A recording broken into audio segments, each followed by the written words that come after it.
Ya, Assalamualaikum warahmatullahi wabarakatuh. Apakah terdengar suara saya? Terdengar ya? Dengar. Dengar, Dok. Ya, pelan tidak seperti yang kita harapkan. Ya, jadi ada. Nah, ternyata ada banyak faktor tuh yang mempengaruhi. Ada yang mempengaruhi luka. Produksi protein-protein yang dibutuhkan oleh sel untuk melangsungkan. Tentu semua udah tahu. Jadi tahapan penyembuhan luka itu ternyata ada beberapa fase. Proses penghentian perdarahan. Ya, proses penghentian perdarahan dan selanjutnya sel-sel radang biasanya disebut, akhirnya dia masuk fase inflamasi. Nah, ketika lagi fase inflamasi, dia juga belum selesai fase inflamasi, bias memperbanyak sel fibroblasnya yang kita sebut dengan fibroplasia atau fase proliferasi. Maturasi yaitu dengan pembentukan kolagen-kolagen. Jadi dia juga sudah mulai masuk, cuman pelan-pelan sampai ketika fibroplasia, sel-sel fibroblas sudah siap, sudah penuh, dia akan masuk diganti dengan sel kolagen. Ya, jadi pada tahap inflamasi yang berperan adalah sel radang. Apa aja sel radang di situ? 3 hari pertama yang akan masuk. Bentar ya, saya ada nggak selnya? Ya udah. 3 hari pertama yang akan masuk adalah sel neutrofil. Jadi begitu ada luka, itu yang datang bukan makrofag, yang datang adalah neutrofil atau PNM disebutnya. Tapi dia punya waktunya dia cuma 3 hari. Ya, selanjutnya sebelum dia pergi, dia akan merilis growth factor.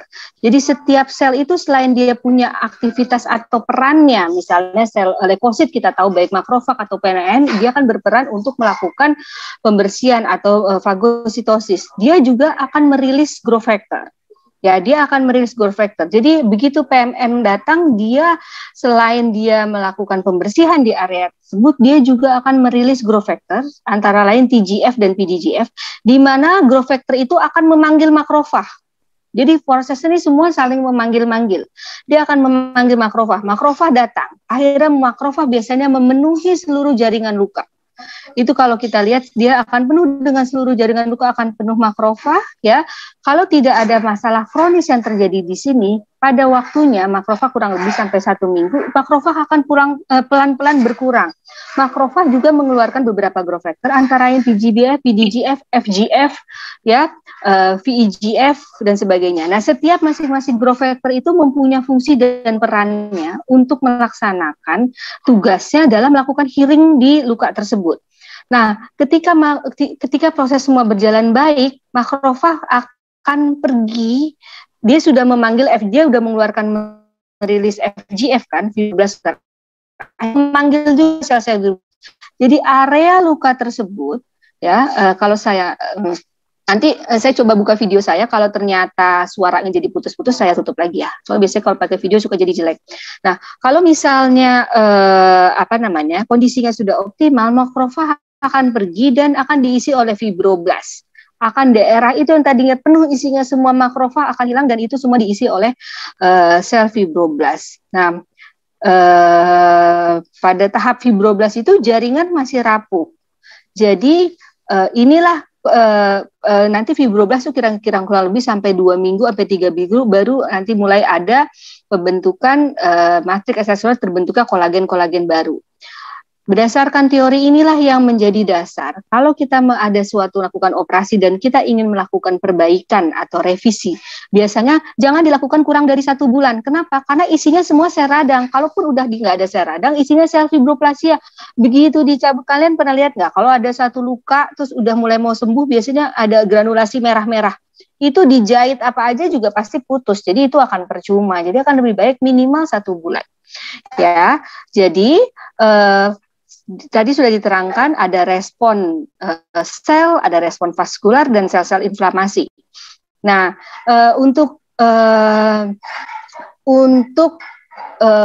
menghentikan perdarahan itu sendiri, itu kan ada proses hemostasis tadi ya. Nah, proses hemostasis salah satu juga dipegang perannya oleh trombosit, di mana trombosit akan mengumpul, saling menempel dan melakukan agregasi trombosit dan bikin plak dan pembekuan.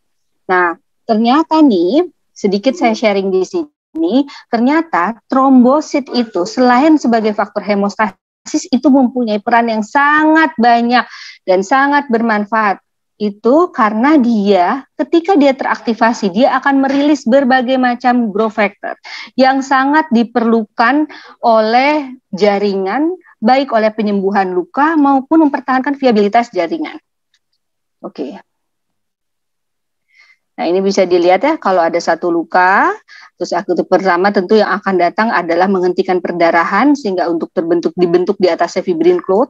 Akhirnya di bawah, dan di bawahnya biasanya udah mulai datang neutrofil. Begitu neutrofil datang, terus habis itu 3 hari langsung hilang, yang datang adalah makrofag. Makrofag penuh. Tapi kalau ada satu masalah kronis, misalnya ada diabetes atau ada satu kronis, tuh makrofag nggak hilang-hilang. Jadi isinya nggak datang-datang tuh sel fibroblast, makrofag terus aja ada di situ. Jadi kalau kita lihat nih misalnya di mikroskop, terus makrofag ini udah sampai 2 minggu, kok ada terus ya makrofag. Nah kita harus mikir ada apa nih yang bikin ini nggak jalan. Pasti ada satu proses, ada satu masalah sistemik atau penyakit kronis yang terjadi. Ya, ini tadi udah dibilang proses hemostasis dan inflamasi itu biasanya sampai hemostasis biasanya 1 sampai 3 hari ya, biasanya pembekuan pertama 1 hari pertama ya. Terus inflamasi itu terjadi sebenarnya antara lain 1 sampai 7 hari itu normalnya ya. Yang berperan di sini ada di hemostasis sel platelet, di inflamasi ada neutrofil, pas masuk proliferasi granulasi ada makrofag, dan ini berbagai macam sel yang mempunyai fungsinya masing-masing untuk melakukan regenerasi jaringan di area luka tersebut. Nah, sekarang kalau dapat gambarannya ini seperti yang saya terangkan tadi, semuanya saling tumpang tindih. Sel yang pertama adalah datang neutrofil. Neutrofil hilang sebentar 3 hari akan digantikan oleh makrofag. Selanjutnya makrofag juga akan hilang perlahan-lahan ya. Limfosit sama makrofag kurang lebih kalau kita lihat bentuknya secara mikroskop itu kurang lebih sama. Ya, akhirnya dia datang fibroblast. Ini proses terus berjalan. Dia nggak tiba-tiba hilang terus langsung ada kolagen, enggak, dia proses berjalan, nanti terus dia mulai masuk remodeling, masuk kolagen. Proses kolagen yang terjadi juga tidak begitu langsung banyak, biasanya dia kolagen datang, ada penghancuran kolagen, pembentukan kolagen, penghancuran kolagen, sampai akhirnya jaringannya menjadi padat. Kolagen yang pertama kali terbentuk ketika ada awal luka itu adalah kolagen tipe 3. Sedangkan kolagen yang dari kolagen tipe 3 dia akan regenerasi terus, terus habis itu ke tipe 1. Sampai semua area bisa tertutup oleh kolagen tipe 1, baru kita bilang itu jaringannya sudah normal. Karena kulit normal itu kolagennya itu adalah kolagen tipe 1. Ya. Jadi dan dikatakan bahwa dilaporkan bahwa sebenarnya tuh 3 bulan tuh. 3 bulan baru dikatakan kolagen tipe 1-nya udah sekitar 80% kulit normal. Jadi paling aman kalau kita mau lakukan revisi atau open lagi tindakan operasi kita itu 3 bulan. Ya. Oke. Nah, sekarang bagaimana sih cara menjaga perawatan luka yang baik? Tadi sudah dikatakan untuk mendapatkan area luka itu ada faktor eksternal dan faktor internal. Nah, kalau ada satu luka, pertama kita harus lihat dulu kalau dia ada masalah, ada luka kronik. Pertama kita lihat masalahnya apa ya gitu. Apakah ada masalah di pasiennya, apakah ada masalah di perawatan lukanya, atau di terapinya. Nah, habis gitu kita lihat, kalau misalnya dia ada jaringan nekrotik, atau namanya, kalian suka lihat nggak, sebelum nekrotik, item-item ada yang menjadi putih-putih, itu namanya sloughy. Sloughy itu semua harus dibuang, di nekrotomi. Kalau misalnya ada infeksi, tentu harus diberikan antibiotik. Ya, dan satu lagi yang terpenting, luka itu selalu harus dibikin lembab. Luka tidak boleh terlalu kering, luka tidak boleh terlalu basah. Keadaan yang terlalu basah tidak akan menunjang sel-sel itu untuk berperan secara optimal. Tapi keadaan yang terlalu kering juga tidak baik. Dan satu lagi, setiap sel itu dalam melakukan tugasnya, regenerasi jarang membutuhkan oksigen untuk memberikan energi mereka untuk melakukan healing proses atau aktivitasnya bermutasi, ya. Nah, jadi kalau ada satu luka, pertama jadi dilihat lagi lukanya ada masalah apa sih, paparan dari luarnya apa, atau ada. Jadi setiap ada pasien nih, kalian ada pasien terus ada luka, terus lukanya nggak sembuh-sembuh, lihat lagi ini apa nih, apa ada faktor eksternal atau dia ada faktor internal. Nah, itu yang harus dipelajari dan dicari. Oke, nah Sekarang dari masalah yang dari eksternal, kemungkinan kalau dia lukanya luka terbuka, mungkin ada masalah laserasi. Jadi macam-macam luka ini sebenarnya macam-macam luka terbuka, karena luka terbuka insisi, laserasi, abrasi, pungtur, penesi, dan lain. Tapi kalau misalnya luka tertutup, contohnya seperti kita tahu bisa hematom, kontusio, dan krus jaringan. Ya ini. Oke, tadi udah saya terangkan bahwa perawatan gini, sel di area luka itu akan berjalan dengan normal kalau keadaannya moist. Ya, jadi selalu harus dibikin moist. Kalau dia terlalu kering, itu harus kita lembabkan. Kalau dia terlalu kering nih, kita lembabkan. Gimana caranya? Either kita rajin kompres, either kita kasih salep yang banyak. Kalau tidak ada infeksi, yang kita berikan adalah biasanya kita memberikan hidrogel. Hidrogel itu akan membantu untuk membuat keadaan moist di jaringan area luka. Selain hidrogel itu sebenarnya juga mempunyai peran untuk nekrotomi, ya. Jadi nih luka nih misalnya ada keadaan luka yang nekrotik, sebelum nekrotik ada lagi yang jadi putih-putih namanya Slovny, terus ada granulasi dan epitelisasi, ya. Jadi keadaan selalu harus lihat kalau misalnya dia terlalu basah, dia juga nggak boleh, jadi dia harus kita serap. Jadi itulah banyaknya alat-alat atau alat bantu, alat-alat medis untuk perawatan luka. Tujuannya kalau dia basah kita harus pakai kasa. Sekarang banyak macam kasanya kan, Cutimed pad atau apa yang dia tujuannya menyerap secara optimal. Jadi nggak boleh banyak cairan. Biasanya kalau ada luka terus-menerus terbuka atau ada infeksi atau ada kebanyakan serus yang keluar, itu juga harus kita serap, kita bantu serap biar kita bisa mengoptimalkan sel-sel yang lainnya bisa bekerja. Jadi kondisinya dia selalu harus moist, ya, tidak boleh terlalu kering, tidak boleh basah. Luka kering dilembabkan, di moist. Kita beri caranya bisa pakai hidrogel, salep atau vaselin. Luka basah harus moist juga, berarti kita harus kasih perban Kutumeg sorbat, gel atau sebagainya yang tujuannya adalah mengangkat semua cairan-cairan itu biar keadaannya bisa menjadi moist. Nah, sekarang berbagai macam tadi udah saya terangkan sedikit demi sedikit, ya. Nah, sekarang gambarannya nih. Jadi tadi nih kalau pada fase hemostasis ada luka nih, ada luka terbuka, ada groak. Kita lihat ada serah gini. Yang pertama akan terjadi di situ tentu mungkin ada darah. Sehingga darah itu harus dihentikan kan. Ya, salah satu yang berperan menghentikan perdarahan adalah trombosit akan membentuk agregasi trombosit atau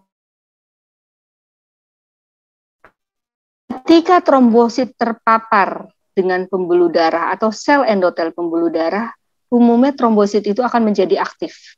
Jadi harus dibedakan yang namanya agregasi trombosit sama trombosit teraktivasi. Agregasi trombosit dia bertujuan untuk menghentikan hemostasis, mengatasi hemostasis. Tapi tapi kalau misalnya trombosit teraktivasi, dia akan melepaskan growth factor. Jadi itu sesuatu yang berbeda. Ketika dia merilis growth factor, dia akan mengeluarkan berbagai macam growth factor yang tujuannya akan memanggil sel-sel lain untuk datang ke situ untuk membereskan masalah yang ada. Jadi pertama dia akan mengeluarkan PDGF dan TGF. Dan dia akan memanggil neutrofil, leukosit, neutrofil, dan jadi yang datang nggak bisa ada luka tiba-tiba yang datang fibroblas, enggak, karena dia belum dipanggil.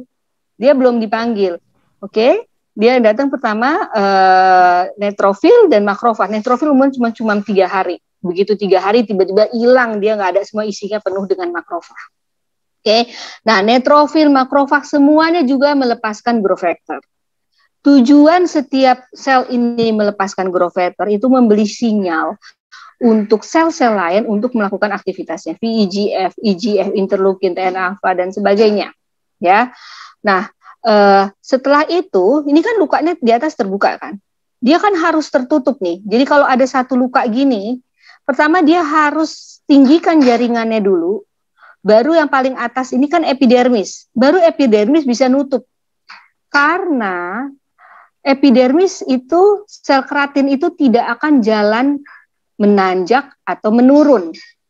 dia baru bisa jalan kalau permukaannya datar. Gimana cara untuk naikinnya? Ya ini pasti harus dengan sendirinya harus keisi dulu, nutup dulu. Jadi kalau kita lihat ada luka, nggak mungkin tiba-tiba kita lihat ada item langsung sel kulit gitu, nggak mungkin. Growak itu harus diisi dulu, ya. Jadi setiap sel mempunyai ciri khas dan karakter kerjanya juga ada. Saya mau kerja kalau jalannya lurus baru saya mau gitu. Kurang lebih seperti itu. Jadi kalau gini, kadang-kadang kita ada satu luka, terus kita jaringan granulasi berlebihan di sini. Jadi merah gitu kan. Jadi merah gitu menunjang ke atas. Sedangkan belum tertutup sel kulit. Saya akan biasanya meminta langsung untuk dipapas tuh yang tinggi, yang melebihi dengan level kulit. Kenapa? Seperti yang saya terangkan tadi, sel keratin tidak akan jalan menanjak. Tapi sel keratin dia akan jalannya mendatar. Ya. Jadi kalau ada yang level lebih tinggi dari permukaan level kulitnya diratakan. Oke. Nah, ini fase proliferasi di mana yang datang adalah sel fibroblast. Pada fibroblast pada fase ini juga sudah banyak neovaskularisasi baru biasanya. Ya, sel fibroblast akan memenuhi jaringan, terus akhirnya dia fase remodeling di mana sudah terbentuk matriks ekstrasekuler sudah menjadi lebih padat dan biasanya kolagen sudah mulai menutupi area luka. Nah, sama kurang lebih ini ya, ini maksudnya mau memberitahu jadi pada keadaan tertentu itu, seperti misalnya pada keadaan nekrotik, pada ulkus itu, nekrotiknya harus diambil dulu. Salah satu cara nekrotomi dengan medikamentosa adalah dengan kita berikan hidrogel. Ya, hidrogel ini banyak mereknya macam-macam. Mungkin di setiap tempat mungkin bisa beda-beda. Ada yang dari tadi BSN, Cutimed gel, ada macam-macam. Tapi kurang lebih mereka prinsip sama dan biasanya mereka akan nekrotomi. Ini hidrogel dari Dermasim, ya. Oke. Nah, jadi selain itu sekarang kalau tadi kan penyembuhan luka. Jadi kita untuk penutupan luka dengan penyembuhan luka secara alamiah. Sekarang prinsip penutupan suatu luka nih. Ada prinsip yang kita selain secondary yang tadi kita berharap luka itu sembuh sendiri, tapi ada juga prinsip yang menyebut secara kita primer, di mana di situ kita memberikan intervensi untuk menyatukan luka sendiri itu tersebut untuk mempercepat healing prosesnya. Tentu proses healing di sini akan berbeda dengan proses healing di sini. Kecepatannya tentu juga akan berbeda, ya. Nah, tadi sekarang klasifikasi dari one healing. Sekarang secondary intention. Jadi harus diingat tadi yang saya bilang bahwa bila ada suatu gap itu tentu akan menghambat penutupan jaringan. Jadi apa yang kita harapkan di situ, begitu kita lihat luka dia ada growak, kita mengharapkan dia terjadi proses fase by fase tadi, sehingga dia udah sama tinggi. Ketika dia udah sama tinggi, yang akan terjadi adalah penutupan sel epitel kulit. Jadi sekarang bisa mengerti kalau ada luka growak, nggak bisa harapin besoknya begitu datang terus habis gitu dia langsung nutup jadi sel epitel kulit, nggak mungkin. Dia harus jadi granulasi dulu, jadi penuh dulu dengan granulasi, terus habis itu baru akhirnya terjadi penutupan epitelisasi dengan penutupan oleh sel keratin. Ya, nah luka itu yang besar itu selain naik ke atas juga dia akan melakukan kontraktur, dia akan mengecilkan area luka tersebut. Ya, oke.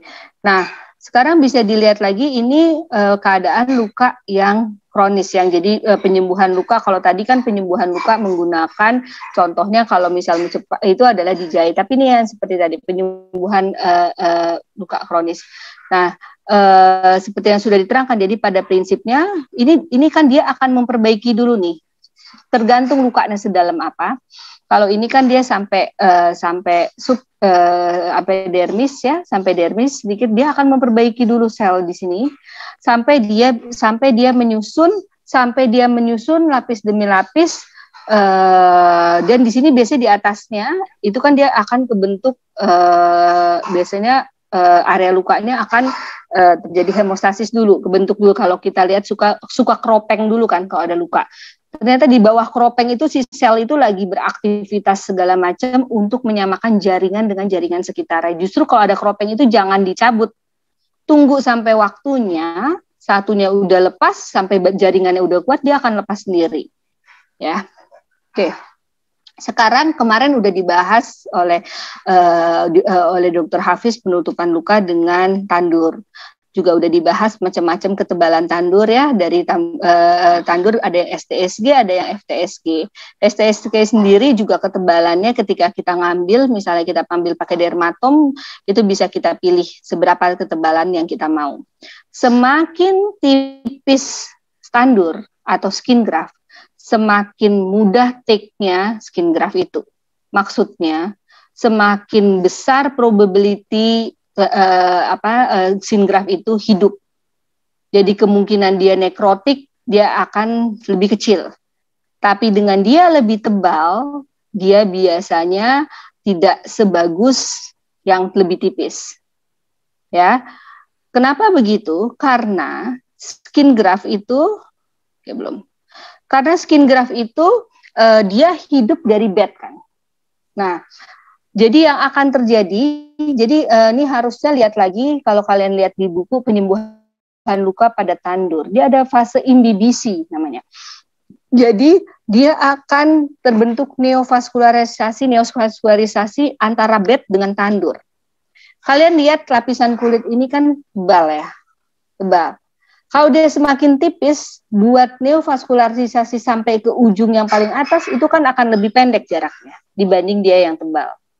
Oke, jadi salah satu kalau ada pertanyaan, salah satu keuntungan skin graft STSG adalah dia biasanya stake-nya lebih bagus, ya. Dan untuk keperluan untuk semakin luas area luka akan lebih mudah kalau kita pakai yang tipis.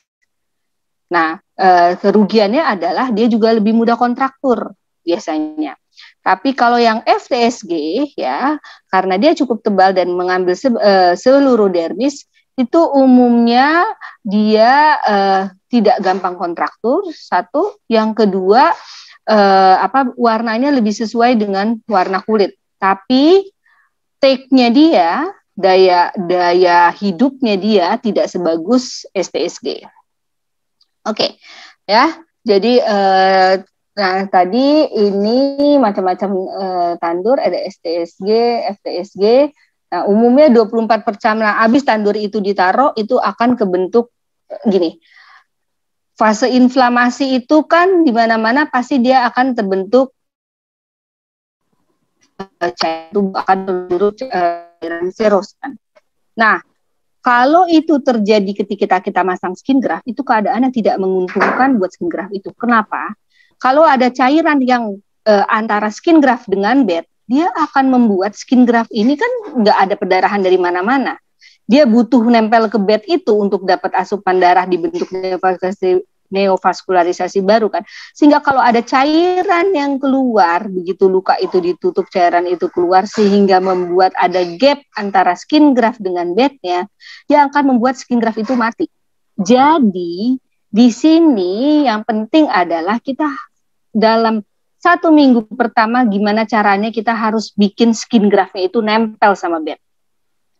Jadi kan tadi udah dibilang pasti 1-2 hari pertama akan keluar cairan serus. Gimana dong? Nah, itulah fungsinya dibolong-bolongin. Jadi kalau masang skin graft jangan lupa harus dibolong-bolongin. Biar cairannya jadi drainase cairannya keluar. Jadi habis dibolong-bolongin, terus kita tempel, kita drek pakai kasa untuk menempelkan skin graft kita ke bednya. Oke. Ya, jadi ini macam-macam skin graft, STSG, FTSG, kemarin udah dibahas oleh Dr. Hafiz ya. Untuk FTSG, dia karena dermisnya lebih banyak, biasanya lebih banyak kolagen, terus kegagalan tandurnya lebih besar, take-nya kurang baik, warnanya bagus, kontraksinya juga lebih bagus dibandingkan dengan yang STSG. STSG cenderung dia mudah kontraksi, sama secara kosmetik dia lebih baik. Ini macam-macam cara pengambilan skin graft. Nah, ini contoh untuk pemakaian skin graft ya pada area-area ini. Ini biasanya pada mikrotia tahap 2 tuh, pada level mikrotia tahap 2. Jadi yang akan biasanya kita menggunakan skin graft STSG pada penutupan. Ini contoh juga pasien dengan karsinoma sel basal. Ya, biasanya kalau habis di Mohs surgery sama dokter kulit, ini awalnya pasiennya kecil nih, cuman segini, mikirnya oh bisa nih pakai flap nih, puter nasolabial flap, gimana begitu datang nih, ini udah saya tarik-tarik advance ke medial, ke dekat gitu, taunya jeng-jeng jauh lebih besar lagi. Nah, kalau keadaan seperti itu dan kita yakin yakin ternyata bednya bersih misalnya, ya kita bisa memakai skin graft. Ini alternatif pemakaian skin graft. Ini contoh juga pada KSS dan telinga. Oke, ini salah satu contoh juga pada pasien yang dimana kita pakai dectopectoral flap. Dectopectoral flap biasanya kan di bagian pundaknya kita akan menyisakan area yang tense, tidak bisa ditarik. Nah, area ini itu kita bisa pakai skin graft, ya. Sekarang sedikit saya mau cerita tentang trombosit. Tadi udah diulas bahwa trombosit selain berperan sebagai hemostasis, dia juga berperan untuk regenerasi jaringan. Karena begitu dia teraktivasi, dia akan melepaskan berbagai macam protein yang sangat berguna untuk penyembuhan luka atau visibilitas suatu jaringan. Ya, trombosit ini sendiri umurnya 7 hari. Usia dia cuma 7 hari, habis itu dia hilang. Ya, digantikan. Dia disusun di dalam sumsum tulang oleh sel megakariosit, dan dia merupakan sel megakariosit, ya. Nah, trombosit itu mempunyai dua macam granul, dense granul dan alpha granul. Di mana ketika teraktivasi si alpha granul mengeluarkan berbagai macam faktor pembekuan dan juga berbagai macam growth factor. Nah, ini bisa lihat trombosit nih. Ini semua trombosit, ya. Nah, ini yang sudah teraktivasi. Begitu dia teraktivasi, dia akan ngeluarin kaki-kakinya gitu, pseudopod. Ya, jadi nah seperti ini. Ya, begitu dia teraktivasi, dia akan memperluas permukaannya, melepaskan pseudopod, dan di saat itulah dia akan merilis berbagai macam alpha granulnya merilis berbagai macam protein dan growth factor. Oke, jadi fungsi trombosit hemostasis, ya. Selain itu dia juga membantu formasi sarang fibrin, dan terutama formasi sarang fibrin ini dibentuk di dalam plasma, kalian tahu ada fibrinogen. Jadi fibrinogen itu yang membentuk formasi sarang fibrin, ya. Terus dia mensekresi sitokin dan growth factor. Nah, ini diulang lagi, bila ada luka, primary hemostasis yang terjadi adalah vasokonstriksi, platelet adhesion aggregation, selanjutnya akan terjadi pembentukan fibrin formation, dan selanjutnya fibrin formation-nya hilang dan berjalan luka sebagaimana mestinya. Nah, ini dengan tadi berprinsip bahwa dengan pengetahuan bahwa trombosit jadi sumber growth factor dong. Dan kita tahu nih growth factor nih diperlukan di mana-mana nih, nggak cuma di penyembuhan luka aja, di mana-mana, di macam-macam. Mau ngurangin nyeri, mau untuk meningkatkan viabilitas jaringan, mau bisa sebagai macam-macam, ya. Nah, itu sehingga banyak konsep nih yang berkembang teknologi yang memanfaatkan si trombosit itu sendiri. Nah, trombosit itu kan cuma sel darah. Tentunya kalau sel darah itu diambil begitu saja tidak mudah. Jadi, dengan menggunakan plasma yang di dalamnya menjadi suatu preparat atau menjadi suatu bahan yang bisa dipakai, digunakan untuk lebih lanjut. Nah, ini prinsipnya kurang lebih ini dengan mikroskop elektron, ya, yang ini banget kayaknya. Nah, ini fibrin itu akan terbentuk begini. Kalau udah ada fibrin yang terbentuk, fibrinogen itu kan akan melepas menjadi fibrin, itu si trombosit ini akan menempel di fibrin itu. Apa keuntungannya kita mempunyai suatu preparat yang ada fibrinnya dan ada trombositnya? Ialah gini, tadi udah dibilang begitu trombosit teraktivasi dia akan melepaskan growth factor. Kalau misalnya kan sediaan trombosit, kalian tahu ada yang platelet rich plasma, platelet rich fibrin, platelet fibrin matrix, dan itu sebenarnya berdasarkan konsistensinya yang dibentuk tuh maunya yang seperti apa. Kalau platelet rich plasma dia belum punya fibrin, jadi isinya cuman platelet aja sama cairan. Nah, begitu kita pakai, kita suntikin, pasti semua trombositnya akan melepaskan semua growth factornya, karena trombosit begitu kena sel pembunuh endotel dia akan teraktivasi. Tapi kalau kita masih punya fibrin-fibrinnya, dia biasanya merekat, jadi dia tidak saat itu juga saat semuanya teraktivasi. Kita bisa slowly release, dia bisa bertahap keluarnya. Nah, itu salah satu keuntungannya perbedaan antara growth factor PRP dengan PRF. Ini contohnya fibrin-fibrin begitu dia teraktivasi dia akan melepaskan growth factor, ya. Nah, ini tadi pada tahap luka, jadi kita bisa lihat segimana pentingnya tuh kita punya preparat trombosit yang ternyata pada setiap fase bisa dipakai. Pada saat inflamasi, kita perlu kan PDF dan PDGF untuk memanggil makrofag neutrofil. Selanjutnya pada fase fibroblast, TGF beta, FGF, tisu generasi FGF, VEGF. Jadi kadang bisa kita bayangkan kalau kita punya suatu luka yang dia lagi berjalan tapi kronis, tapi dan kita pikir nih kayaknya dia butuh ekstra growth factor nih. Nah, kita bisa berikan di fase-fase itu. Jadi tidak hanya di awal, tapi di fase-fase itu kita bisa berikan. Oke. Nah, sekarang jadi di dekade sekarang ini kan telah banyak berkembang ya prinsip penyembuhan luka, tidak hanya perawatan luka aja, tapi gimana caranya kita mempercepat luka itu. Ya, ini tadi ada macam-macamnya komponen perawatan preparat trombositnya, ada platelet rich plasma, platelet gel, ada platelet rich fibrin matrix. Ya, ini kayaknya mesti bahas lebih dalam sendiri lagi nanti. Oke. Nah, terus ini perbedaan PRP sama PRFM. Ya, kalau yang PRP growth factornya terbanyak hanya di 1 hari, tidak ada kerangka fibrin, cairannya encer. Tentu dengan dia makin encer semakin mudah untuk disuntikan. Nah, kalau dia PRFM atau PRF growth factornya lebih stabil karena dia mempunyai kerangka fibrin. Semakin banyak kerangka fibrin, semakin padat dia akan semakin stabil.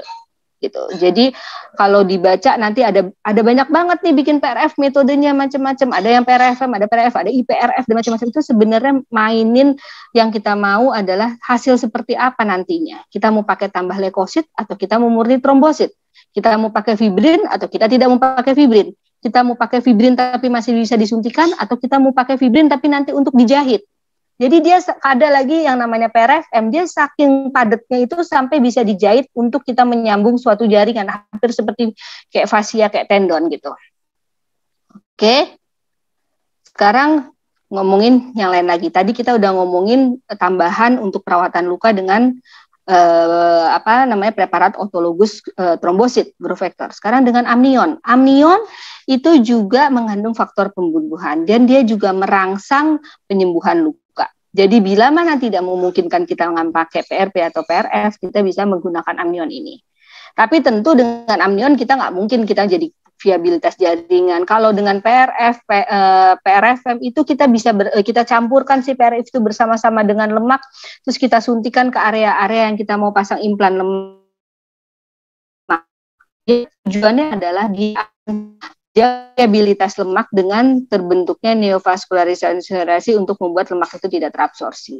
Sekarang membran amnion, dia mempunyai matrik untuk migrasi pluripotent sel, dia non-imunogenik, dapat mengurangi peradangan, pembentukan jaringan parut, memiliki manfaat antibakteri, dan sebagai regenerasi berbagai jaringan lunak, dan dapat mengurangi nyeri di tempat pemakaiannya. Ini amnion sendiri, kalian tahu dari biasanya udah ada sediaan jadi yang dapat diambil di Batan, mungkin di tempat-tempat sempat ada di Jakarta ada Batan, di Padang juga ada Batan. Nah, saya nggak tahu di daerah lainnya, mungkin ada juga. Nah, ini ada struktur amnion itu tersebut. Ya, sekarang aplikasi membran amnion, kapan tuh kita pakai amnion? Untuk terapi-terapi yang gagal secara konservatif atau perawatan luka yang lama. Ya, jadi kalau kita lihat nih, ini ada dehisen, tapi jaringannya bednya masih cukup bagus. Kita pengen mempercepat tuh penutupan di situ, tapi tidak ada infeksi. Nah, itu kita bisa pasangkan amnion. Boleh di-mute dulu ya, biar teman-temannya tidak terganggu. Oke. Nah, sekarang ngomong Jabir. Sekarang Jabir regional. Jabir regional, Jabir itu ada berbagai macam kan, ada tujuannya tentu untuk menutup suatu defek. Jadi Jabir ada Jabir miokutan, ada Jabir kutaneus. Jadi Jabir kutaneus itu artinya Jabir yang hanya lapisannya kulit saja, tidak ngambil otot. Antara lain adalah deltopectoral flap dan deltopectoral flap. Tapi kalau Jabir miokutan itu antara lain PM flap, forehead flap gitu ya. Nah, untuk Jabir, untuk flap ya, untuk flap PM flap itu dia menggunakan perdarahan dari arteri thoracoacromion. Untuk deltopectoral flap yang ini dia dari arteri intercostal. Nah, Kemarin mungkin Dokter Hafiz sudah ngajarin untuk prinsip pada suatu flap itu perbandingan 1:3. Ya, itu prinsip itu tetap dipakai untuk Jabir Delto DP flap ini. Ya, jadi kalau kita punya base-nya di sini, pedikelnya ini kira-kira ininya 10 cm, berarti ujung ke sana yang kita pakai maksimal itu 30. Kalau kita kurang dari 30, kita lebih yakin bahwa perdarahannya masih bagus. Karena kalau dia lebih besar dari sepertiganya itu, jadi lebih besar dari 30, kemungkinan dikhawatirkan aliran darah nggak bisa nyampe ke ujungnya. Jadi perbandingan 1:3 ya. Oke, sekarang pectoralis major flap. Dia menggunakan yang terpenting di sini adalah mengambil kulit dan otot dari pectoralis major dengan mendapat perdarahan dari arteri thoracoacromion. Ya, semua di sini udah pernah ngelihat konsulennya itu dong ya, ngambil PM flap ya. Biasanya kita ambil di area kurang lebih, jadi gini, pertama kita lihat dulu nih, ketika ngambil, ini kan klavikula, arteri thoracoacromion keluar dari sini. Ada defek nih, misalnya di leher, ini leher gitu ya, dia ke sebelah sini lehernya. Kita ambil dulu jarak, kita bayangin jarak dari sini, kan nanti ya ini akan dari sini diputar ke sini kan. Dari sini ke defek, misalnya lukanya di daerah sini nih, yang ada daerah sini nih. Dari pedikel sini ke sini, itu harus sama dari sini ke sini. Jadi, kalau misalnya terus dia gede, terus mau nggak mau ini ke sini, terus kadang-kadang ini ke bawah sini, terus kita mesti mau nggak mau ngorbanin areola mamenya misalnya, jadi mesti keambil ya mau nggak mau ya kita ambil. Kalau bisa nggak ambil ya tidak diambil tentunya ya. Nah, ini contohnya ya. Ini contohnya dengan pectoralis major flap, arteri thoracoacromion, biasanya dilakukan insisi buat approach. Kita bisa aja pakai cuma satu, tapi kadang-kadang kita perlu dua-duanya, DP flap dan thoracoacromion flap. Dan PM flap.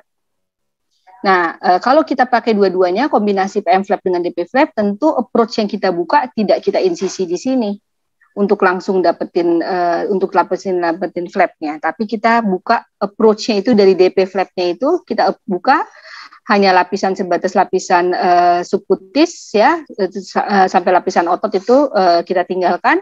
Nah, terus habis itu di sini areanya udah kita siapkan juga untuk PM flap. Oke, ini sama ya untuk PM flap, artinya dari arteri thoracoacromion. Ini contohnya ya, ada kasus, ada ini kayaknya fistel esophagocutan ya, tapi kulitnya juga rusak, jadi kita harus pakai dua-duanya, DP flap dan PM flap ya. Jadi kita gambar dulu kurang lebih kan dari sini thoracoacromionnya keluarnya ada dari sini sama dari lateral dekat aksial. Nah, biasanya kita harus melihat AFU persis pembuluh darahnya untuk PM flap.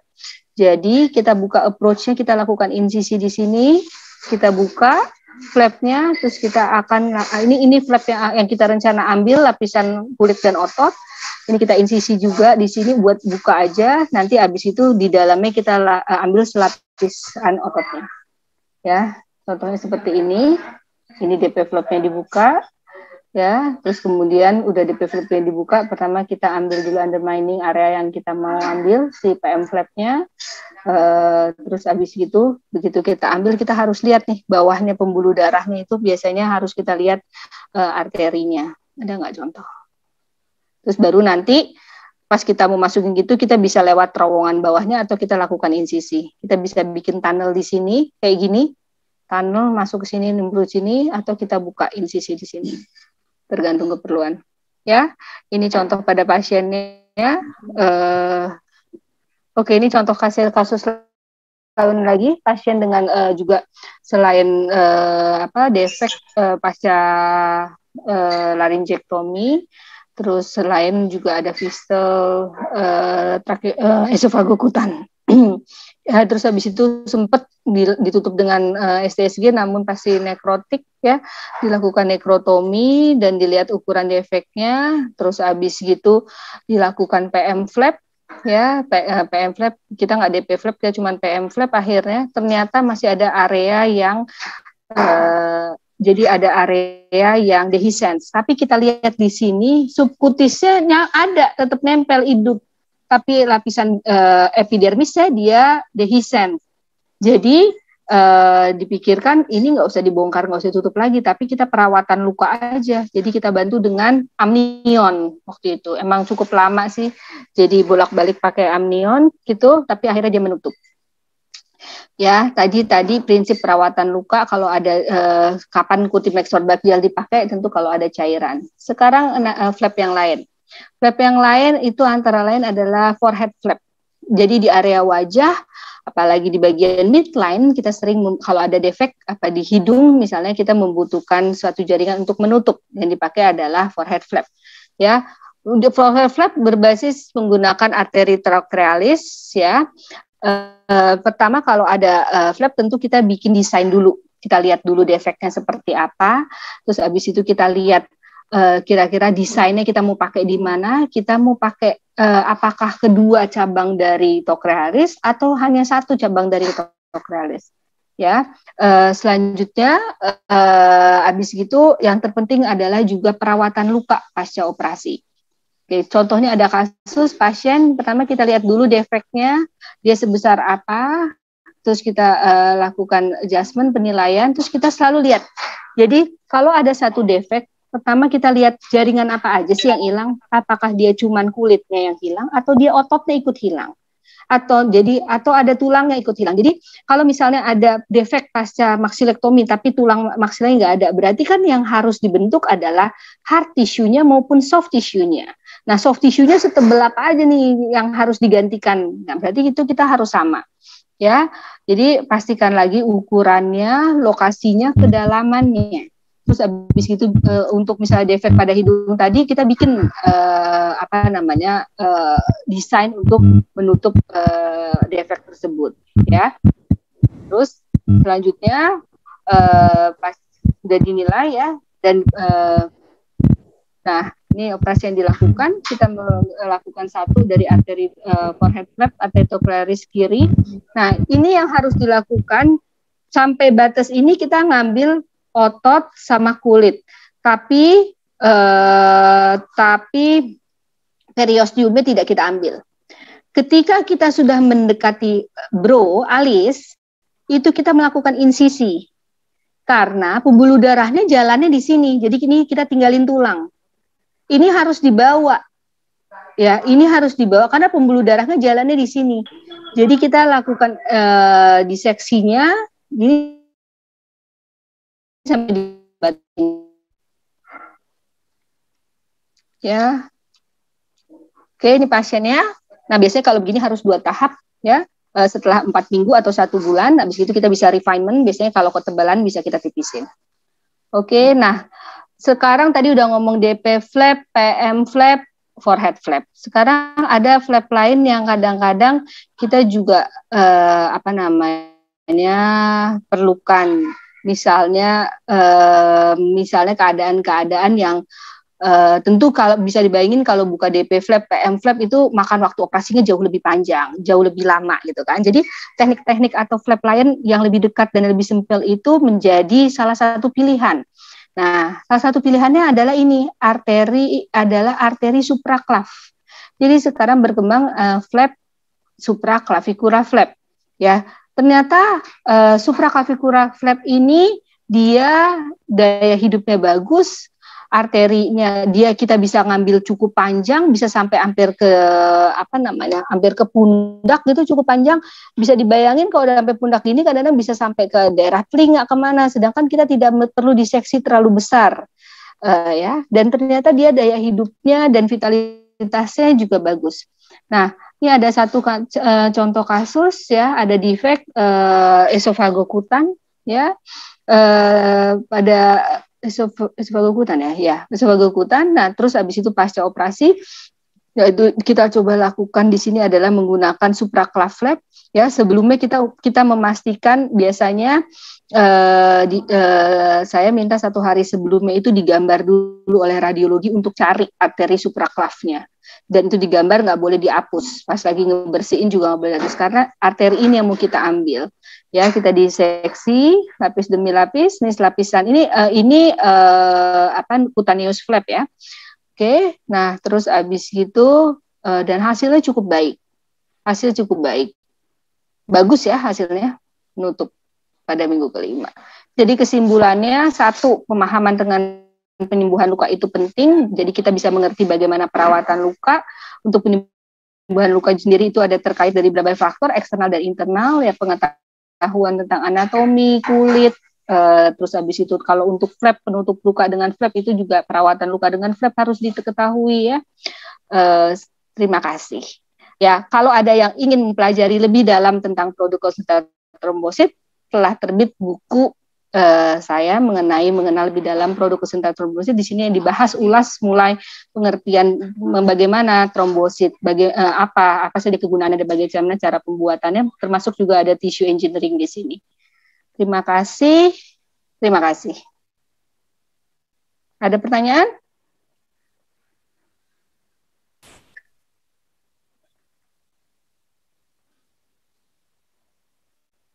Ada pertanyaan?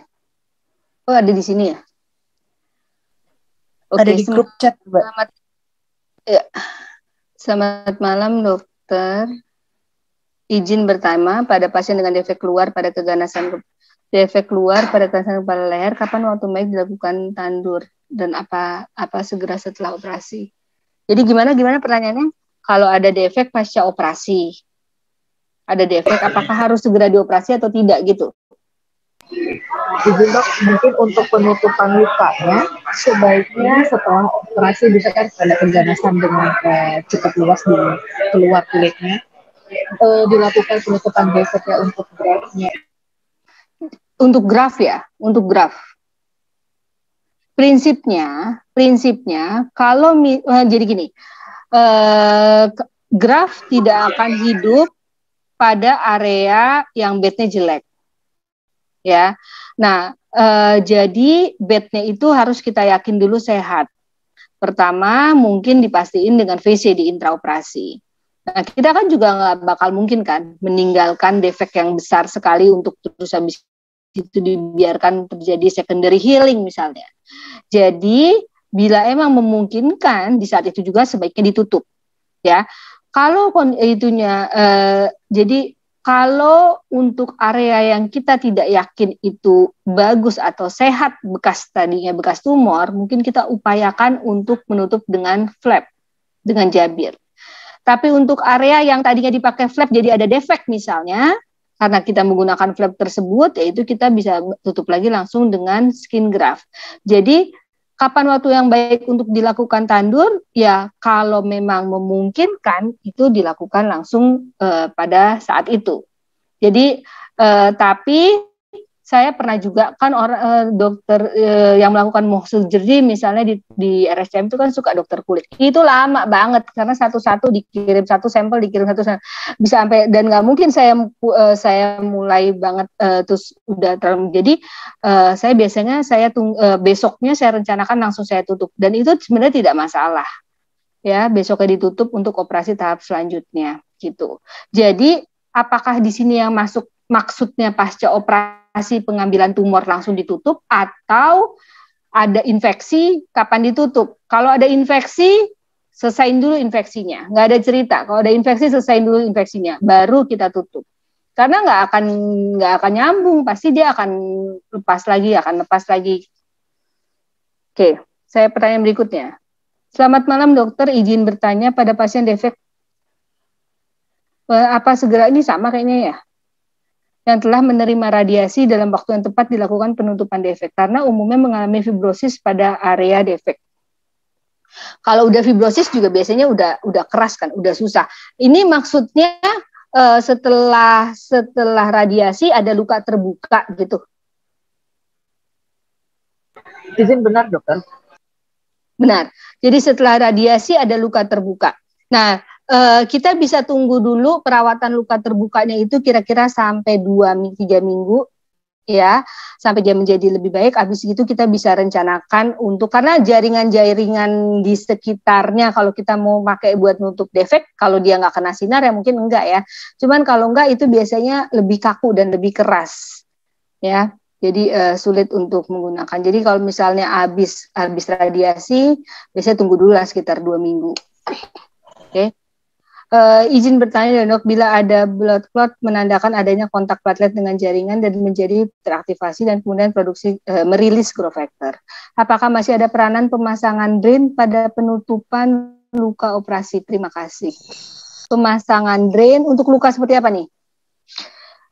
Dipasang drain ketika menutup luka tujuannya untuk sebagai saluran drainase mengeluarkan cairan area luka.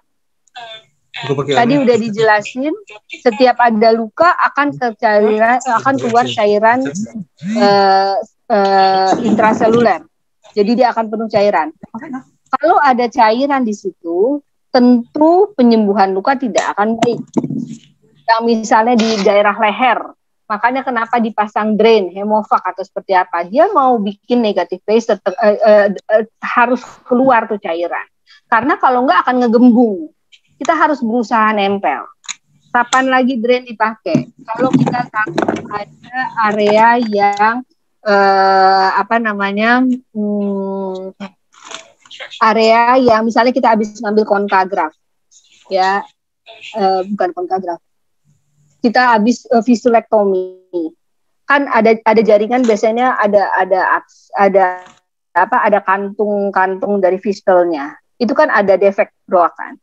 Nah, untuk kita menjamin bahwa di situ pasti dia 3 hari pertama akan keluar cairan. Nah, umumnya di situ kita pakai drain, gitu. Nah, jadi tidak selalu setiap keadaan itu kita pakai drain. Ya, semua keadaan itu tergantung keperluannya. Yang dapat pintar ya. Jadi ada tujuannya ya, penggunaan drain satu sebagai drainase cairan tubuh, yang kedua sebagai negative pressure, itu harus dibedakan. Ya, seperti misalnya pakai drain pada operasi rekonstruksi aurikuloplasti tahap 1. Tahap 1 ya. Itu tujuannya adalah ya selain misalnya mau membantu drainase cairan, tapi juga tujuannya bikin negative pressure. Jadi walaupun nanti dilihat, nih udah nggak ada yang ngalir dok, udah beku nih, udah nggak ada apa-apa, bisa diangkat. Enggak, tujuannya kita mau negative pressure terus. Biar apa? Biar kulitnya nempel ke lekukan mikrotia yang tulang rawan yang kita bikin. Karena kalau enggak, dia akan keisi cairan. Di area luka kan tadi udah bilang akan keisi cairan. Kalau dia isi cairan, dia tidak akan menempel dengan baik dan bagus. Sehingga yang kita harapkan bentuk daun telinganya yang udah kita bikin jadi tidak terbentuk dengan baik. Oke, jadi ini untuk kalau pertanyaannya ada, maksudnya gini, platelet tidak bisa menggantikan drain. Ya, platelet tidak bisa menggantikan drain, ini sesuatu yang berbeda sekali. Platelet itu dia merilis growth factor. Merilis growth factor untuk sel-sel itu bekerja lebih cepat. Tapi dia bukan bisa mengeluarkan cairan. Sekarang cairan-cairan itu kenapa mesti keluar? Ya dia harus keluar, kalau enggak dia nggak nempel dong. Kan tadinya kulitnya longgar nih, terus ditempel, dia nggak merekat. Sedangkan satu sama lain kan harus merekat lagi. Jadi dia harus dibikin erat gitu. Ya, oke. Sekarang Uwi. Bertanya berapa lama waktu yang dibutuhkan PRFM untuk membentuk jaringan yang hilang pada defek? Apakah ada kondisi tertentu di mana tidak tercapai hasil optimal pada penyembuhan luka dengan menggunakan PRFM? Jadi biasanya kalau kita pakai PRFM, jadi PRFM kan tidak hanya THT nih yang pakai, misalnya ada ortopedi yang pakai atau penyakit dalam perawatan luka diabetes yang pakai. Kadang-kadang itu kan Makanya kenapa ada PRFM, kenapa ada PRP, kenapa ada PRF. Ya, PRP tentunya lebih cair. PRF itu dia juga cair, tapi dia menjadi lebih, karena udah ada fibrin, dia menjadi lebih kayak gel gitu kan. Makanya yang kita suka pakai dengan bergabung sama lemak. Ya, tapi kalau PRFM di sini dia udah kebentuk solid, padat banget. Ya, karena serat fibrinnya itu udah padat, sehingga biasanya dia baik kita pakai kalau kita ada defek yang gerowak tuh. Kalau defek yang berwak gitu, terus dasarnya tulang kan udah nggak mungkin disuntikin apa-apa. Jadi sedangkan kita mau ngerangsang, mau naruh growth factor di situ. Kita nggak mungkin naruh trombosit gitu kan. Nah, jadi kita taruh tuh hasil darah bikinan kita tempelin di situ. Kalau perlu kita bisa jahitin di ujung-ujungnya. Sekarang kapan kondisi, berapa lama? Nah, tadi kan trombosit udah dibilang tuh, dia 7 hari. Dengan adanya fibrin, dia rilisnya bisa bertahap, tidak di saat itu juga. Jadi sebaiknya sih seminggu sekali diganti, seminggu sekali dibuka diganti. Biasanya dia kan healing proses nih, ya. Misalnya di luka terbuka nih, Wi, bukan di luka tertutup, ya. Jangan luka lagi laringektomi ditutup terus diganti kita buka lagi, enggak. Di luka, kalau luka tertutup ya udah kita biarin aja biar dia terjadi proses fisiologi sendiri. Tapi kalau dia di luka terbuka itu kita bisa tambahin lagi. Kita bersihin lagi, kita tambahin lagi growth factor preparat PRFM yang baru itu gitu. Nah, itu kita seminggu sekali kita bisa kita berikan. Jadi walaupun tahapnya udah mulai sembuh, kita bisa berikan dia untuk merangsang sesuai keadaannya saat itu. Oke, saya Hanam ingin bertanya fungsi penggunaan benang silk. Apa? Fungsi penggunaan benang silk pada kasus pembuatan flap pada hidung sebagai apa ya, Dok? Dan adakah tipsnya? Benang silk pada kasus pembuatan flap pada hidung. Mohon izin dokter, tadi kan silknya dipakai buat apa? Narik ke arah sisi sebelah, kontralateralnya ke arah kanan, di arah ke dahi itu, Dok. Pas saat dokter di slide-nya tadi ada, Dok, kasus pertama dengan lesi pada hidung. Aku lihat ya.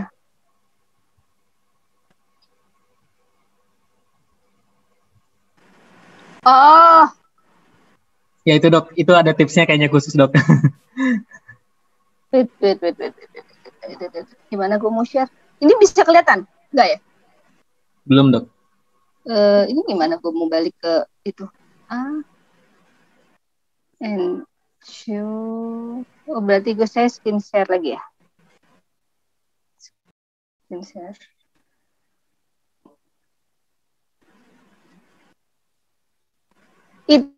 Itu sebenarnya media saya buat ngukur aja. Silk ini bukan dijahit, bukan diapa-apain. Jadi saya membayangkan nih arteri cochlearisnya dikeluar di sini nih. Yang saya nanti insisi periosteumnya di sini nih. Gitu kan. Nanti kan dia akan diputer kan. Nah, berarti ujung dari sini ke sini, ke ujungnya ini, ke ujung distal dari defeknya, itu harus terpenuhi dari sini kemana gitu loh. Ini kan maksud kamu benang ini kan? Iya, dokter, itu tipsnya betul apa? Iya, Dok, betul, Dok. Tipsnya? Maksudnya? Dengan penggunaan silk ini hanya untuk mengukur saja ya, Dok, ya? Bukan hanya untuk mengukur. Itu enggak ya, Dok? Enggak, cuman mengukur aja. Iya, Dok, siap, Dok. Tremenda pun jagungin. Oke. Sekarang tadi pertanyaan lagi apa? Mana ya? Saya Prayudo Unpad tanya defek aurikulektomi lebih baik digunakan supracatheter atau giant aurikulektomi. Telinganya diambil. Iya, betul. PSS telinga maksudnya. Iya, betul. Pakai advance flap aja sih deket. Kalau misalnya gini, biasanya kamu lihat dulu. Ya, mau pakai advance flap, advance rotation flap juga bisa. Kalau misalnya jaringan di belakangnya masih baik, ya, kalau misalnya aurikulektomi kan jadinya begini kan keambil. Defeknya kan sebenarnya kecil kan. Ngapain kita mesti ngambil yang jauh-jauh yang lebih besar kalau kita bisa pakai rotation atau advance dari daerah yang lebih dekat. kan defeknya nggak gede. Kalau begitu telinga diambil kan base-nya itu kecil sekali kan. Nah kalau saya pernah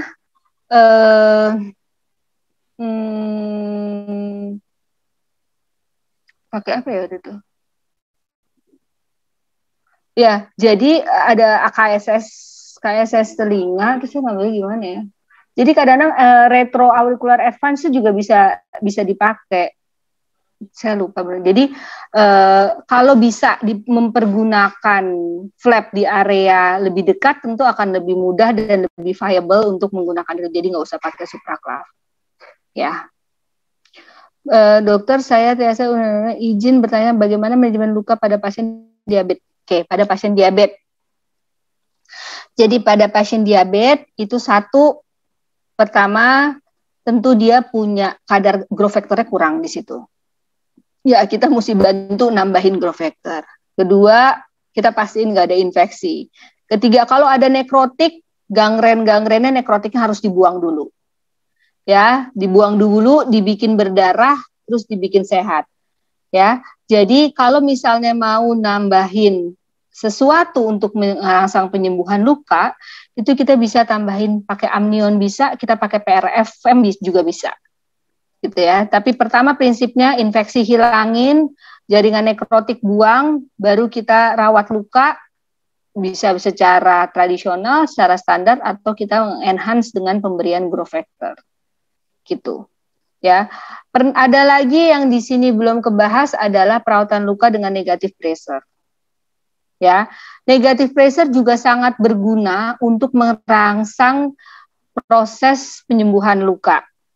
Ya, tapi itu harus dikaji jauh lebih panjang lagi. Jadi keadaan negatif itu jadi bikin suasana asam yang membuat sel-sel tertentu itu jadi beraktivitas, jadi mengenhance satu penyembuhan luka. Jadi ada lagi selain konsep ini semua ada satu negative pressure yang belum kita bahas.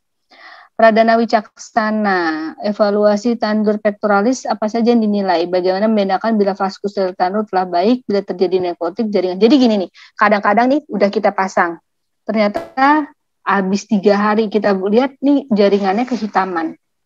Ya, jangan langsung dibuka atau langsung apa, kita diamkan dulu, karena bukan nggak mungkin. Tadi kan misalnya pakai PM flap atau DP flap itu kan di bawah kulit itu kan bawah subkutisnya aja juga cukup tebel kan.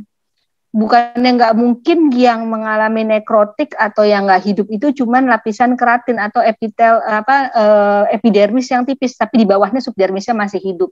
Lalu keadaan itu yang terjadi, subdermisnya masih hidup, kita masih mempunyai kesempatan untuk perawatan luka terbuka sekunder dengan berbagai macam cara, mau pakai amnion, pakai PRFM atau dengan kita mengharapkan dia berjalan sendirinya, tentu akan menjadi lebih lama ya. Dengan berbagai kita kasih extra growth factor itu tentu akan menjadi lebih cepat. Tadi apa? Nah, jadi kalau kehitam itu kita diamin lagi. Biasanya kehitaman either dia cuma hematom atau besok-besokannya akhirnya dia mati nekrotik. Jadi kita tunggu itu. Irfan membahas PRFM, PRP, kapan kita dapat menggunakan PRFM dan kapan PRP. Jadi, seperti sesuai keperluan. PRP tadi udah PRP, kalau kita bisa PRF, ngapain? Punya sifat lebih encer, kan? Bisa disuntikan, keuntungannya cuma itu. Tapi kerugiannya begitu kita pakai saat itu juga harus kebuang semua. Jadi gini, kayak kita punya mangkok nih, punya gelas nih, gelasnya segede ini. Kita punya air nih, gelas ini butuh diisi oleh growth factor deh misalnya. Gelas ini butuh diisi deh contohnya. Nah terus kita punya ember nih segini nih. Ember itu segini, setiap kalau kita mau pakai, kita nggak bisa nuangin sedikit-dikit, begitu pakai harus nuangin seember-embernya. Dituang dong ke mangkok itu, tumpah dong. Yang kepake cuma segini, yang lain kebuang. Kan sayang ya. Nah, sama prinsipnya dengan PRP itu. Begitu dipakai, padahal kapabilitasnya cuma sedikit, perlunya cuma sedikit, yang lain kebuang. Sedangkan kalau PRF, itu dia bisa rilisnya bertahap. Hari ini dia keluar sedikit. Besokannya dia keluar lagi. besokannya dia masih keluar lagi gitu. Itu keuntungannya. Nah, sekarang kapan kita pakai yang liquid, kapan kita pakai yang matrix, yang tebal, yang 3 dimensi, yang pekat. Kalau ada sesuatu yang growak, ya, itu tentu kita butuh, misalnya gini, suatu yang growak, PRFM sering sekali misalnya kalian baca dicampurkan dengan cacahan tulang, kalau orang bedah mulut suka pakai, atau orang ortopedi. Jadi mereka membuat campuran preparat trombosit, dicampurkan oleh dice tulang, ya, dicampurkan, terus dia misalnya ada defek tulang, dia masukkan ke situ. Tujuannya biar osteosintesis dan merangsang osteosintesis itu. Ya, kalau kita campurkan dengan lemak itu juga bisa. Nah, kalau jadi kalau ada defek-defek yang tadi, misalnya saya bilang base-nya dasarnya tulang, nggak mungkin dong pakai yang disuntik. Tulang mau disuntik gimana? Nggak nempel dong. Berarti yang kita mesti taruh sesuatu yang nge-patch. Nah, untuk itu kita pakai yang PRFM. Gitu ya. Oke, TRIA, THT. Ternyata hasilnya tidak sesuai yang diharapkan. Istilah terjadi lagi setelah DP flap. Flap apa yang baik untuk DP selanjutnya? Kapan waktu yang tepat? Waktu yang tepat sebaiknya nunggu 1 bulan, ya Tria ya. Flap apa yang digunakan? Mudah-mudahan yang sebelahnya masih ada Tria. Atau pakai supraklaf, gitu ya. PR juga sini ginian. Oke, saya Ira. Jadi nunggu 1 bulan. Tadi saya bilang kalau buru-buru dioperasi, sayang banget yang tadinya defeknya kecil bisa jadi gede karena jaringannya fragile semua. Oke, bertanya fase penyembuhan luka sebenarnya bagaimana peran antibiotik pada ya tentu antibiotik berperan kalau ada infeksi. Kalau kita masih yakin kayaknya masih mungkin saya perlu 1 payung di umbrella untuk mencegah ada infeksi, ya kita perlu kasih seminggu. Tapi kalau kita udah yakin bahwa nggak ada apa-apa, ya kita udah nggak perlu kasih antibiotik. Ya, jadi pasca operasi sih saya umumnya masih suka ngasih 1 minggu. Oke, mohon izin perbedaan keberhasilan. Ya, halo, nggak ada.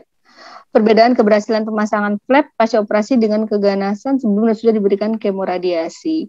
Nah, dengan kemoradiasi atau dengan radiasi tentu kan jaringan sekitarnya menjadi lebih rapuh, lebih fragile, lebih keras gitu ya. Tentu menjadi tidak mudah tuh untuk proses penyembuhan lukanya juga tentu tidak sebaik yang jaringan yang sebelum dioperasi. Tapi kadangkala kita suka sayang nih, kita udah pakein flap duluan misalnya, defeknya gede, terus kita mau radiasi, sedangkan si healing process kan dia pakai radiasi kan, misalnya udah dijadwalin habis operasi 2 minggu kemudian radiasi, kan proses sendiri di situ healing proses si flapnya belum sehat bener, belum kayak kulit normal bener, udah radiasi. Nah itu suka dipikirkan, harus dipikirkan lagi keuntungan dan kerugiannya gitu. Ya, apa kita pakai skin graft dulu, habis gitu kita tutup, contohnya. Dengan flap baru. Rizky dengan keloid. Treatment yang diberikan manajemen berdasarkan penyembuhan luka. Pada pasien dengan keloid, kalau keloidnya besar banget, ya diangkat keloidnya. Selanjutnya ditutup. Selanjutnya setelah itu kita harus menghambat. Keloid kan proses granulasi aktivitas sel fibroblast yang berlebihan. Jadi harus kita hambat di fase itu. Jadi salah satu menghambatnya adalah misalnya kita memberikan steroid. Makanya kalau habis operasi operasi itu biasanya tidak dianjurkan untuk memberikan steroid. Kenapa? Karena steroid akan menghambat proses penyembuhan luka. Oke. Ini terakhir penjelasan mengenai jabir dektopektoral 2 tahap elevasi delay. Mohon penjelasannya mengenai jabir dektopektoral dengan 2 tahap. 2 tahap kalau kita bikin jembatan biasanya. Kalau kita nggak bikin jembatan sih biasanya cukup 1 tahap. Maksudnya jembatan di sini adalah kayak tadi saya ada flap, DP flap atau PM flap saya masukin terowongan di bawah kulit untuk sampai ke area defek kan. Kadangkala kalau DP flap itu kan kulit semua tuh. Sedangkan defeknya di sininya masih bagus misalnya. Jadi kadangkala itu bisa aja kita pasang dulu, terus nanti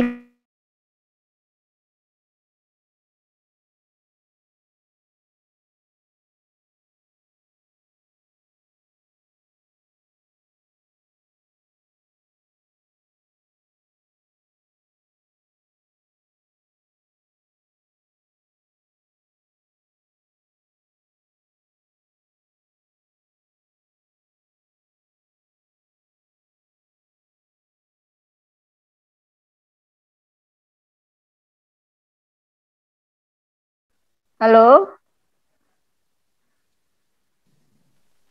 Iya, dokter. Kayaknya gue terputus ya? Iya. Iya, dok. Izin terputus tadi, dok. Oke. Ya. Ada lagi pertanyaan? Udah semua? Sementara sudah, dok. Ya. Kalau udah rasanya sudah kita. Jadi sekarang mudah-mudahan udah mengerti lebih dalam ya mengenai perawatan luka, kapan kita pakai apa, gimana cara ngelukanya gitu. Misalnya ada luka, kapan kita nih, jadi pakai apa nih? Mau kita pakein apa nih? Kita mau pakein sorbac gel, PET, atau mau kita pakein Cutimed gel, kita pakein hidrogel, atau kita mau nekrotomi, atau kita itu. Jadi sekarang udah ngerti ya. Slofi yang putih-putih yang sebelum nekrotik itu juga jaringan nekrotik, jadi itu buang aja kalau ada slofi ya. Terus habis gitu tentang prinsip juga sedikit tadi saya kasih masukan mengenai trombosit, tentang kegunaan growth factor ya. Terus habis gitu juga mengenai tadi flap, kita udah bahas DP flap, PM flap, forehead flap, supraclav flap ya. Sebenarnya ada lagi di ini nasolabial flap, lebih banyak lagi ya. Nasofacial flap, tergantung arteri mana yang kita mau pakai. Oke. Ada lagi?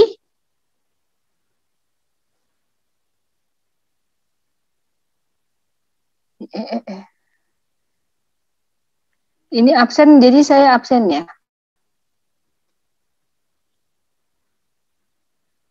Kalau nggak ada pertanyaan lagi, mungkin nggak ada lagi pertanyaan?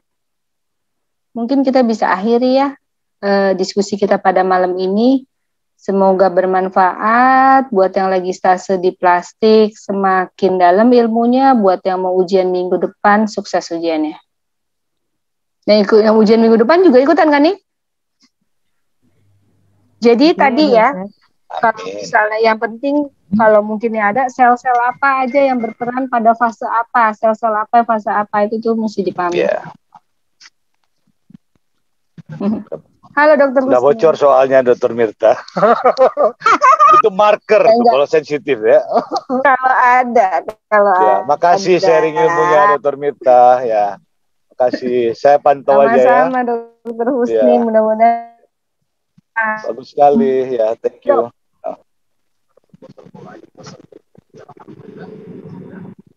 Bukunya udah sampai Dok? Lagi saya kolek, beberapa residen juga berminat, nanti sekali kirim aja, jadi nggak 2 kali ya. Kemarin saya share ke, ya. Ada beberapa residen berminat, jadi biar sekali pesan gitu. Mungkin Senin nanti baru. Iya, mungkin mesti dibilang sama Yosi, soalnya untuk yang saat ini udah habis Dok, jadi saya mesti cetak lagi. Oh gitu. Saya cuma cetak 100 kemarin. Ya udah, nanti kalau itu saya pesan duluan saya dulu. Iya, tolong pesan duluan biar didata. Baik. Jadi saya bisa tahu, saya cetak lagi. Terima kasih terminta ya.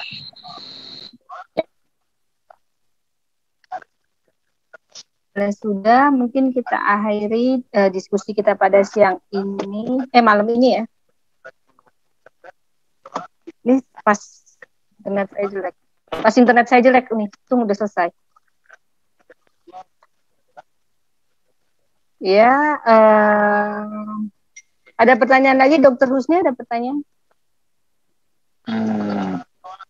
Nggak ada ya Dok? Saya rasa sudah cukup, jelas sekali, bagus sekali itu ya. Nanti berkenan PPT-nya di-share, biasa baca-baca lagi kalau berkenan. Mohon. Siap. Ya. Oke. Nuhun ya. Ya, nuhun, kalau udah mungkin kita akhiri. Assalamualaikum warahmatullahi wabarakatuh. Semoga bermanfaat. Waalaikumsalam warahmatullahi wabarakatuh. Terima kasih dokter. Terima kasih dok. Terima kasih dok. Sukses ya. Yuk, mari. Terima kasih dokter.